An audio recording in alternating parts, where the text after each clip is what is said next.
Olá pessoal, meu nome é Thiago, mais uma vez gravando vídeo no canal e hoje eu vou gravar um vídeo de opinião, contudo, não é o tipo de vídeo que eu gosto de gravar, geralmente são os vídeos nos quais há mais interação, enfim, mas eu procuro fornecer no meu canal um conteúdo ligado à cultura, à filosofia, algo que as pessoas possam assistir daqui vários anos e ainda tirar algum proveito, tá? E eu não viso tanto visualizações, né? Já que se eu visasse, eu estaria gravando vídeos a respeito de polêmicas, opiniões, que é algo que eu não gosto de fazer. Só que hoje aconteceu uma situação que chamou a minha atenção e eu acho que nós podemos aí fazer uma reflexão de cunho um pouco mais aprofundado, que é relacionado à CPI do Covid. Se nós tivermos tempo de assistir a gravação ou assistir ao vivo, enfim, nós vamos poder observar ah, aquilo que impera, a loucura que impera no cenário político brasileiro. Bom, por que eu digo isso? Nós estamos vendo garantias constitucionais sendo derribadas, sendo flexibilizadas, e aqui eu me refiro à questão da liberdade de expressão. Liberdade de expressão, eu sei que está prevista no artigo 5º da Constituição, inciso 4, né? E ela é um princípio, a liberdade de expressão, ou seja, se eu fizer uma analogia aqui relacionando a uma casa, diríamos que a liberdade é um dos pilares que estão relacionados à nossa estrutura do direito.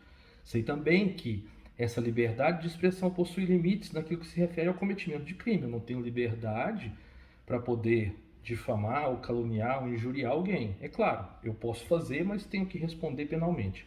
Tirando essas questões, o nosso direito brasileiro ele é positivista, ou seja, só é crime aquilo que há previsão legal no Código Penal, numa legislação específica, né? Tirando isso, não se comete crime e se possui a liberdade de expressão. Porém, o que nós vemos hoje, né, eu não acompanhei, eu acompanhei as gravações do dia de ontem e do dia de hoje. Nós vemos que a liberdade de expressão é algo que a cada dia diminui no Brasil e ela só existe para um lado, tá? Aqui eu não estou fazendo apologia de nenhuma posição política, tá? Só que nós vemos que há lados que são mais beneficiados em detrimento dos outros. E ali, quando você para um pouco para poder assistir, nós vemos uma série de técnicas de linguagem utilizadas para poder invalidar as opiniões dos outros, tais como você é para propagador de fake news, negacionista, genocida. Bom, Eric Feiglin dizia que a destruição de uma cultura de um país começava pela destruição da sua linguagem. E aqui, por exemplo, usam-se fake news como se não houvesse um equivalente na língua portuguesa, né? É simplesmente uma propagação de notícia falsa, né? Nós vemos palavras usadas metonimicamente, ou seja, ela não quer dizer aquilo, está usando como uma figura de linguagem, por exemplo, eu sou a favor da ciência e você é negacionista. Quando eu vejo um senador falar a respeito de é a favor da ciência, eu só posso concluir que ele é um incapaz. Não vou usar aqui outro adjetivo, mas vocês possivelmente vão entender porque ele não entende. Vamos, chame um desses senadores para poder debater a respeito do que é o método científico, do que é a ciência. Porque justamente a ciência ela possibilita a divergência de opiniões. E ali fica parecendo que o quê? Existe uma posição que é prevista, né, pela classe política e pela classe dos jornais, e a partir do momento que você discorda, até fundamentadamente, né, você mostra que há posicionamentos relacionados a vacinas, e aqui eu não vou entrar nesse mérito se deve vacinar ou se não deve vacinar, mas fica parecendo assim, que quem defende a vacina é científico e quem não se vacina é anticientífico. Sendo que as coisas não são dessa forma, tá? A ciência possibilita uma série de divergências de opiniões. Nós sabemos muito bem que as opiniões científicas, geralmente por trás está quem está bancando, quem tem interesse no fato de que essa posição seja majoritária. Não é ali não existe ninguém, não existe um senador preocupado com realmente o que é a ciência, porque ele nem sabe o que é a ciência, né? Esse é um fato. Mas nós vemos aí esses gatilhos linguísticos sendo utilizados a todo momento. Então nós vemos essa destruição da linguagem, e aí é muito lugar comum, mas se nós buscarmos um pouco daquilo que George Orwell escreveu no 1984 sobre a moldagem da linguagem, que ia chegar um momento em que seria impossível se comunicar as coisas, porque se criaria a nova língua, impedindo crime e pensamentos, nós vemos mais ou menos isso. Quem não segue a cartilha, quem não segue a narrativa, quem não segue aquilo e diverge, expõe a sua opinião hoje numa rede social, tem a possibilidade de estar sendo investigado, quiçá preso. Nós não sabemos onde isso vai dar.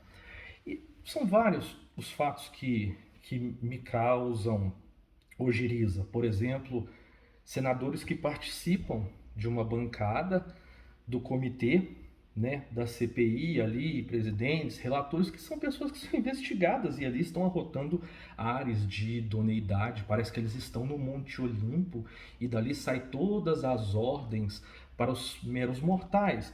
Eu vejo senadores dizendo que estão se preocupados com a população pobre. Qual senador ali financia do seu próprio bolso um projeto social, que participa ativamente?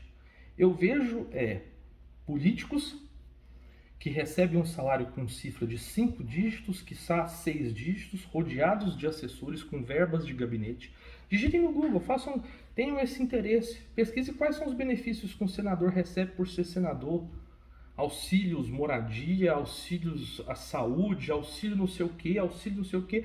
E no fundo esses caras custam milhões e transformam a CPI num palco de narrativa política e de comício eleitoral.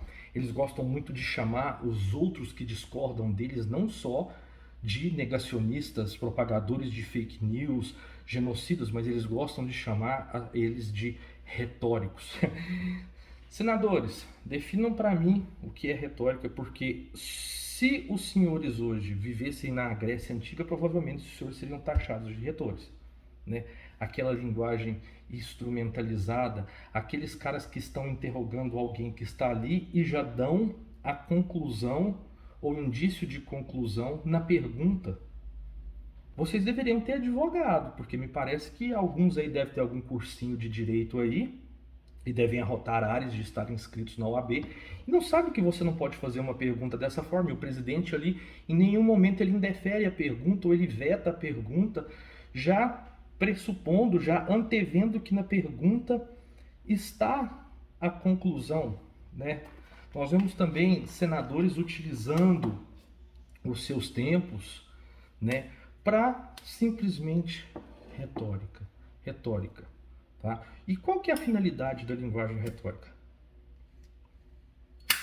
Ela se divide em algumas modalidades, mas a principal intenção da retórica é construir algo para aqueles que estão ouvindo tomarem alguma atitude.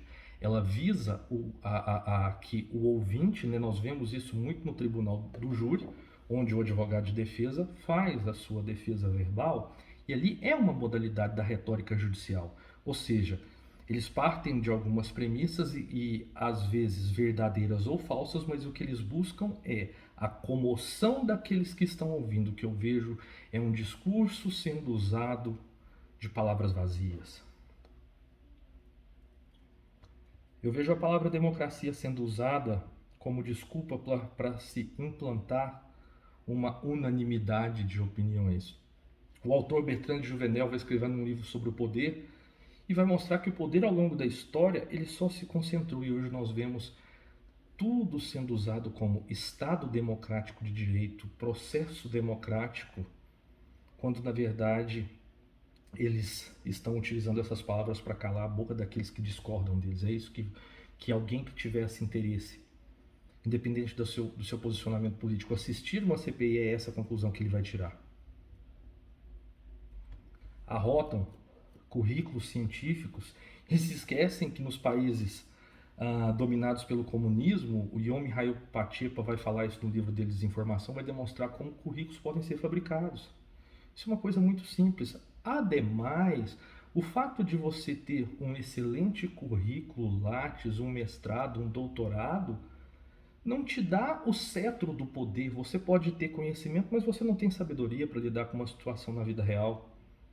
Isso é algo muito comum. E da mesma forma que existe alguns que têm esses currículos de um lado, vão haver outros do outro, divergindo de opiniões. Não fica parecendo que existe uma posição, essa posição é incontroversa, e aqueles que discordarem dessas opiniões majoritárias, logo, são criminosos e devem ser calados.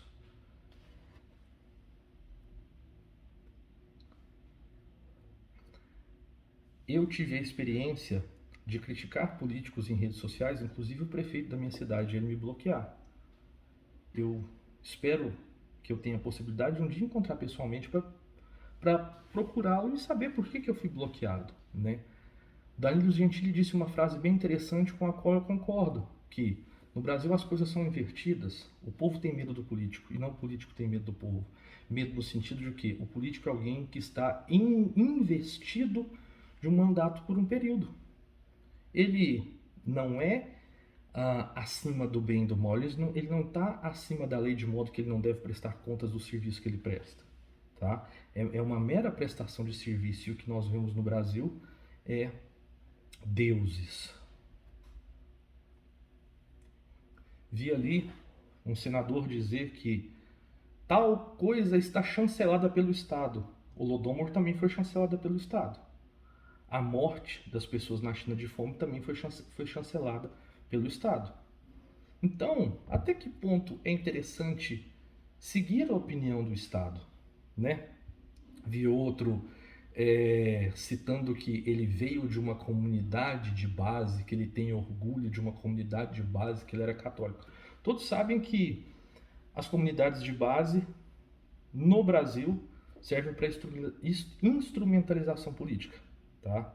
E esses que se dizem católicos e proferem uma ideologia de esquerda comunista estão automaticamente excomungados, mas me parece que essa excomungação não serve para eles, né?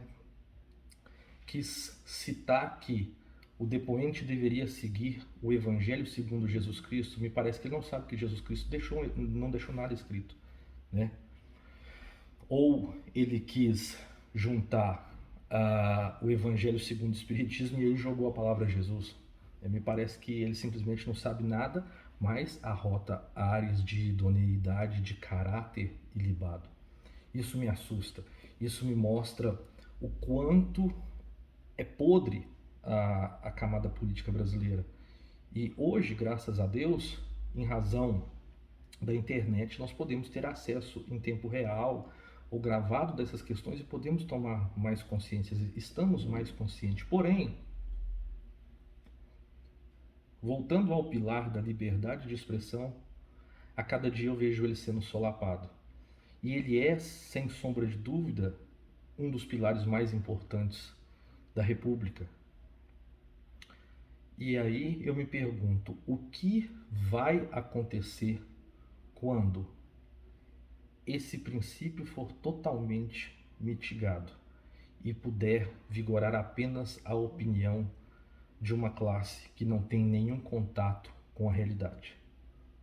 Isso me preocupa.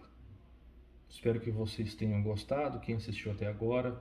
Como eu disse, eu não gosto de